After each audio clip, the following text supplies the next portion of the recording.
Last night, my wife and I went to her company's holiday party. She's a cheerful woman, medium height, medium build, with blonde hair, brown eyes, and a great smile. Her name is Melanie Balden. I'm Bob Balden. We're both 35. I'm 6 feet tall, slim, fairly trim, with dark hair and eyes. Some people say I have a dark side, but I don't see it. I try to be fair. Sometimes that means being harsh. Mel works for a real estate agency. She does paperwork, bookkeeping, and general legal work. She's not a full. Melanie is a lawyer but has also done training in the materials needed for her job. She has been working here for 6 years now. Since our youngest went to school, we have a boy, Johnny, and a girl, Jenny. I work from home mostly as a troubleshooter for a tech company. I travel from time to time, but no more than a week at a time, maybe 3 times a year since I'm home a lot.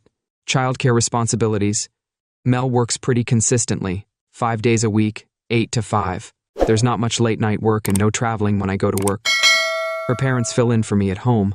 We've attended the holiday party every year since she started at J&J Homes. The firm employs 40 people, including staff and sales. Mel has an administrative assistant until recently. It was Jane Norwood, but she retired a month ago. The firm hired a guy to replace her. I found out about it at a party. When we got to the venue, it was a hotel conference room. Mel left me, so I walked over to the open bar and grabbed a beer. I talked to a few people I'd met before at other events. One of them was Sally Bennett. Sally and Mel had started at the firm around the same time. Sally was pretty, but she was in her late 52nds. She came over to me and I gave her a brief hug. "How are you doing, Sally?" "Pretty good. All the kids are at school now. Harry and I are having a good time together." "Sounds great. Are you going to travel?" "I haven't decided yet. College is expensive." "What do you think of the new employee?" "Oh," she paused. "I see Mel's got a new assistant, William. He's the one talking to her now." I looked over and saw Mel chatting to a young guy my height. He's got blonde hair and a stocky build. He was in her space, so I watched him for a minute. Mel didn't move away. "Sally, I didn't know about the new employee. I think you might have something to say about that." "You know, Bob, I do wonder. He's been filling in for Jane for a month now." "Come on, Sally. I can see you have something to say." "Say it, please." "They're pretty friendly. They go out to lunch maybe twice a week, but Bob, they don't stay long." "You know what I mean." "You mean he didn't have sex with him at lunchtime?" "I'm assuming that's what you're saying. Don't use euphemisms. I'm sure I haven't done it yet. I'm not sure how long that will last, especially since you haven't even been told about him. I think I'll walk over and introduce myself." I approached Mel and her friend without making a fuss. Neither of them noticed. I stood next to Mel. "Hi, Mel. Would you mind introducing me to your friend?" Mel blushed. "Oh, of course. This is Bill. He works at the firm now. Bill, this is my husband, Bob." Bill looked at me, seemingly with curiosity, and held out his hand for a handshake. I hesitated for a second, then grabbed his hand. He squeezed it, obviously as hard as he could. I smiled at him, and hurt him at the same time. He bounced back a little. I let go of him, and Mel was silent, but she noticed this man's hatred. I looked over at her, and the music was. There was a dance floor playing, so I took her by the elbow and led her there. It was a slow dance, and we held each other very close. I leaned back and looked at her. "Why didn't you mention this guy?" "He took Jane's place." I felt her tense up. "He's my new assistant. I was sure I mentioned that." "Mel, I feel more insecure about a lot of things than I ever have before. I've never felt like this before. Are you sleeping with this guy?" It was said with some force, and the people around us noticed. "I know for a fact you never mentioned him. I didn't know Jane had left, and I certainly didn't know anything about this guy." "How close were you and him?" "To tell me about the lunches. Someone who turned you in. That's an eloquent answer, Bob. I didn't do anything to him. I swear the lunches. Well, he's nice. He invited me. You know it's just lunch. But Mel, you've got to get rid of that crap. Don't mess with me, Mel. We have kids. If you have something going on with him, you need to stop it." With him all day, the music stopped and a faster song started. There was no band, just the DJ. I pushed Mel away from me and spun her around. She smiled at me. We did this dance. We were both good dancers and we loved it. We stayed there for the rock number. We split up, danced with each other, and then split up and spun around each other. The dance we did was twisted and sexy. When the music stopped, we found ourselves entwined in each other. I backed away from her and we walked over to the drink table and got some water. "You're such a good dancer," Bobby said. I can't ruin it. You're my man. No one else. She whispered this as we left with our bottles of water. I'm glad to hear it, I said. We were talking to her boss, John Stevens, when Bill came up. He said it was a proper dance display. Are you taking lessons? Mel said no and carried on chatting to JN. I looked at Bill, smiled, and waved for him to come with me as we were leaving. I heard John Stevens say, "Is there any trouble between Bob and Bill?" I didn't hear what she said to him. I walked Bill to the balcony exit about 10 feet off the ground. The question of whether he would, he said, "Bob, I don't want any trouble here. Melanie and I are friends, and that's all there is to it. I hear what you're saying, but I don't believe it. I want to clear something up to avoid trouble later. I suspect that you and her are connected in some way that goes beyond what I would be comfortable with. In fact, I know you work with her every day, so I don't know how to do that. Do you have any suggestions? I really like her. I think she likes me as a friend, but she's been abrupt with me recently. I know Mr. Stevens noticed. I need this job, so I'll keep this situation in mind. It can be uncomfortable, but I'll just be a CO worker. I'm fine with it, but if I have any reason to suspect otherwise, I'll have to take certain actions. Please don't drag us into this situation. I won't." I went back to the big room. Mel was talking to Sally. It looked like they'd had a little spat. I was able to approach Mel again without her noticing me. Sally, however, saw me and she abruptly stopped talking. "Hello, ladies, everything all right?" Sally said, "Sure, just a little discussion about Bill." Mel said, "Bob, I saw you and Bill go out on the balcony. Is he still there?" We had a frank conversation. The DJ started playing again, so I took Mel dancing. We did 3 more, ending with a slow song that pressed us against each other. I was horny and she was hot. It must have been noticeable because when it was over, we got a little applause, a little awkwardly. We left the party shortly afterwards. The drive home went fine. There wasn't much to say when we got home. When we got home, she jumped on me, kissed me, and pushed me onto the couch. The kids were at her parents' house, so I responded after a few kisses, just like old times. I picked her up in my arms and carried her upstairs.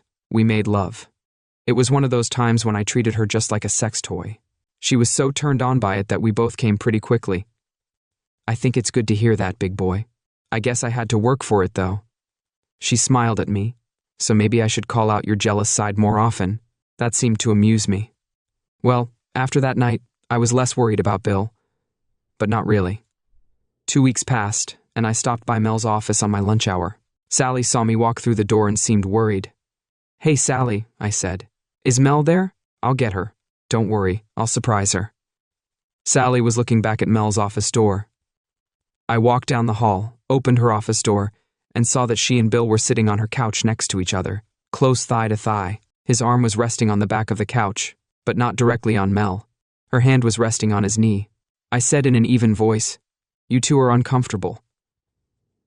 When they saw me, they looked pretty uncomfortable. Mel said, "Hi, Bob. What are you doing here?" Her voice was shaking. "I wanted to see if you had a lunch date or maybe you wanted to eat with me." "Yeah, I'd like to go with you." I turned to Bill. "You and I are going to have a serious talk. I'll see you out front after work today." Bill didn't say anything. He looked scared. The 3 of us, we all looked at each other. John Stevens walked in through the door. I guess this is down to Sally. "Is there a problem?" "Is it the one from the party?" "I think there is a problem." I spoke in a low voice. Mel said, "There's no problem."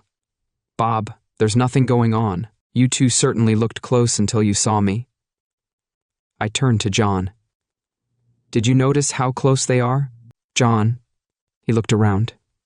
"Bill, I'm sorry to say that your employment here is terminated. You were on probation, but it's not working out." Mel stood up quickly. "John, I don't think that's a solution to the problem. He's good at his job and there's nothing more between us." John said, "Mel, I'm not an innocent bystander. I see what I see. Ever since the party, I've been expecting something like this to happen. The fact that Bob came tonight just moved things along. The timing of this event is a bit suspicious. Something unhealthy is developing here, and I'm not going to allow it in this company. Maybe nothing bad has happened yet, but Mel, can you honestly say that nothing ever will?" Mr. Stevens said, "Bill, I've done nothing to Mrs. Balden, but I do our work. That's not fair." Stevens said, "Do you two? You and Melanie really want to continue this discussion?" Mel said no. I said, "Why not?" Mel said, "What happened?" Stevens told Bill to get out. Bill left. He turned to Mel and said, "Well, you or me, Mel. The other day we hugged and kissed." He walked in as we were parting. He didn't say anything. Then he said, "I'm so sorry. I don't know what came over me, but Bobby, that's all that happened." "Let's go to lunch," I said. "Maybe you could take the afternoon off." "Okay," she said. "We'll go to lunch. I'll take the car." We drove to a secluded place with Mexican food. No one from her office was nearby, so we placed our order. I asked Mel for an honest explanation. Despite my warning and the fact that we have small children, you were heading for this guy's bed. I really liked him. I was really attracted to him, and I don't know exactly why. I was trying to avoid these awkward situations as much as I could. "Mel, you hugged and kissed. Today, you two were making out on the couch before I walked in. Sally was so awkward when I showed up. She blushed. Now he was gone. He was a temptation, the only one. In our whole marriage, now that he's gone, I'll be okay, but he's gone. He just doesn't work with you, but he's around. He knows your number, where you live, where you work. How should I know? Bobby, I love you. That was the only time. Maybe I should go to some therapy to figure it out. I'm happy with you, sexually and otherwise." I nodded, and we finished our meal. We went home, and I made love to her before I had to pick up the kids that night. I did it again, this time with more love when she fell asleep. I went downstairs and cloned her phone. I also installed a silent tracker and a text monitor. I didn't have anything that could take voice calls the day after Mel left for work. I fiddled with her laptop so I could see on my phone what was going on there. I had absolutely no confidence in her, and indeed around 11 in the morning, she got a call from Bill. It went on for 6 minutes. I drove up to her work at 12. At 30, she went outside and left. She ended up at a Starbucks on the other side of town. Billy was there waiting. They discussed something for about 20 minutes, then she left. I followed him. He went to an apartment complex, so I assumed he lived there. I watched until I had to go to the kids. When Mel got home that evening, I asked how her day had been since Bill had. "I've been fired. It was fine. I'm interviewing applicants for the position." "Anything else? Has he tried to contact you?" "He called and said he was leaving town and going to his hometown. He asked me to meet him for coffee. I said yes.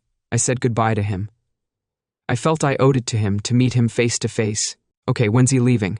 "I don't know exactly, but it's not my concern anymore." "Okay, I had a work trip scheduled for the following Monday through Wednesday. I decided to take precautions because I felt our marriage was nearing its end. I wasn't going to spend my days on pins and needles wondering when Mel would sleep with this guy or anyone else.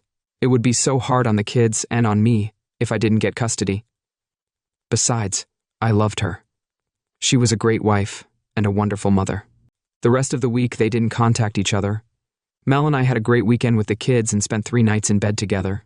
She was a lot of fun. I never got tired of her.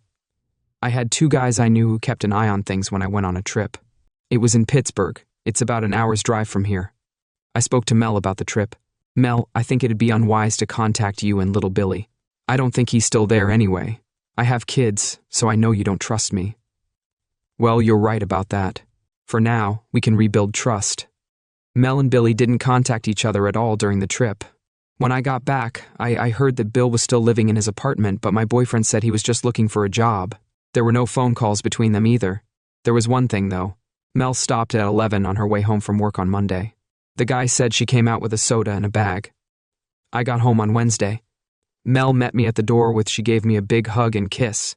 The kids came out of the TV room and gave me a big hug and kiss too.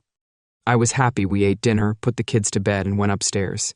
Mel said how happy she was to see me, and she showed it several times. I got pretty suspicious of her reaction in bed, which was a little strange. I couldn't figure out what was wrong. But when she fell asleep, I left the bedroom and searched the house with an electronic device.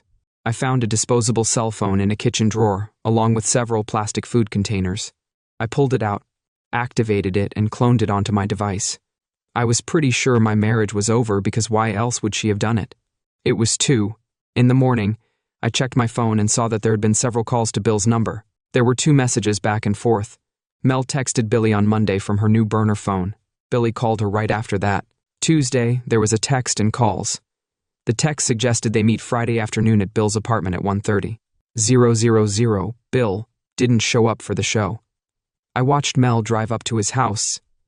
She seemed increasingly frustrated when there was no answer. She started calling other apartments. Someone let her into the building 10 minutes later. She was back on the street. She looked around, seemed tired, walked back to her car and drove away. I didn't enjoy it. It was just something that had to be done. No one should interfere in a marriage. Mel was desperate for quite a while after Billy left. She wrote to him and called him, but he never responded. His cell phone no longer worked. His landlord vacated his apartment after he didn't pay the next month's rent.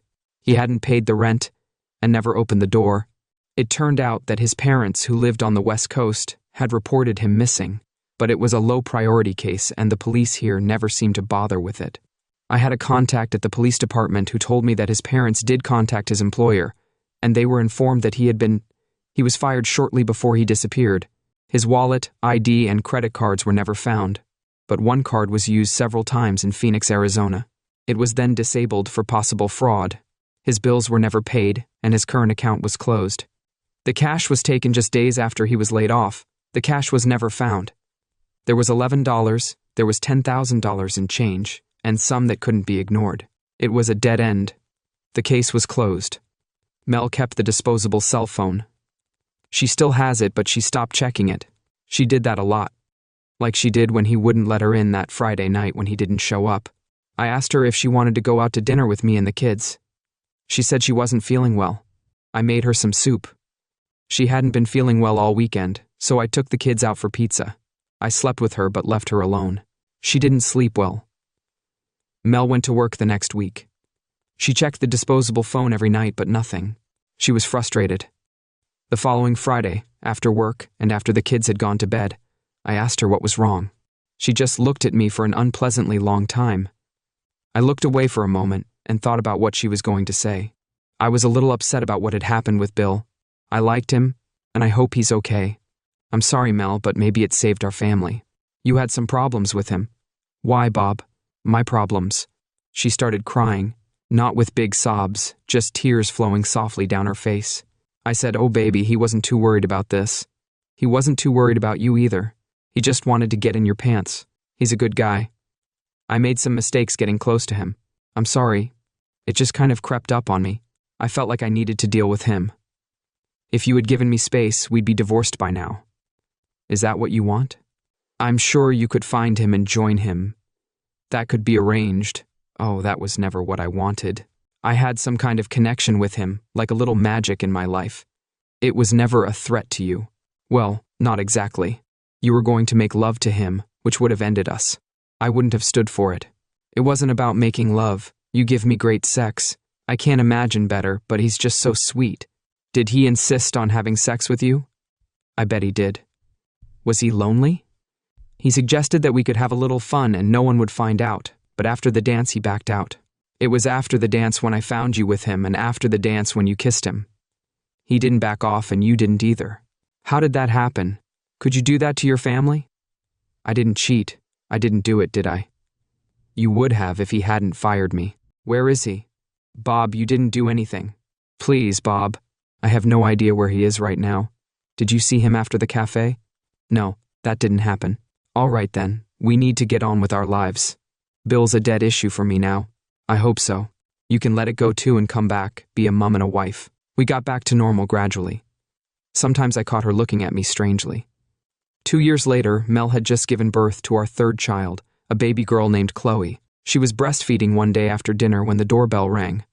I opened it and saw a man standing there. He was about 65, gray-haired, but I thought I'd seen him before. He was gray-haired, but I thought I recognized him. He said hello and told me his name was William Nome. He said he was trying to find his son William and asked if he and his wife had a few minutes to talk. I invited him in and got him coffee. Mel went downstairs after putting the kids to bed and sat down on the couch. I said, "This is William Nome. Bill's father is here to find out what's going on. We haven't heard from him in 2 years, and this doesn't sound like him. I'm hoping to get some answers." Mel asked why he came here. He hasn't been in touch since he left our company. I was told he was fired because the boss thought he was getting too close to you. Is that true? That's right. I guess he left town. Mel added, I never saw him after that and never heard from him. William looked at her. Mel, We have his phone records. He made several calls and sent messages to one number right after he was fired. Is that your number? No, I haven't had any contact with him. Mel's answer. He was pretty insistent but not aggressive. I met him once at a coffee shop to say goodbye in person. That was it. William said he was always getting into trouble with women. He went after married women. He'd been fired before because of it. I just wish he could stop. We warned him. He looked at Mel. I'm sorry, she said. It wasn't. You know it was him. You don't have to apologize. I'm the one who should say sorry. No, he had a gift. He seduced his teacher in his senior year of high school. He made a big fuss right after his 18th birthday. She was married. She was fired and divorced. Mr. Gnome left. Mel seemed upset. She kept the burner phone in a nook of her dresser. A few days later, we found out that the phone was gone. That was the last we heard from Mr. Gnome or anyone else about Bill. Mel was depressed again after his visit for a while, but then she started to feel better and our life returned to a semblance of normal. The baby was taking up a lot of her time, which was good because I was happy that she had this job before. After the baby was born, our family life seemed a little empty, and our sex life, while good, lacked a loving touch. After the baby was born, it came back one night when she turned to me while lying in bed. I think I had a strong addiction to Bill. I didn't see him for who he really was. I could have gone the way of that teacher. I think you would have resisted. I believe in you. It was a lie. I felt compelled to tell you, as I said at the beginning, that some people believe I have a dark side. I disagree. My goal has always been to live a normal family life. I want to get married, have kids, and raise them right. I do whatever is necessary to achieve that simple goal.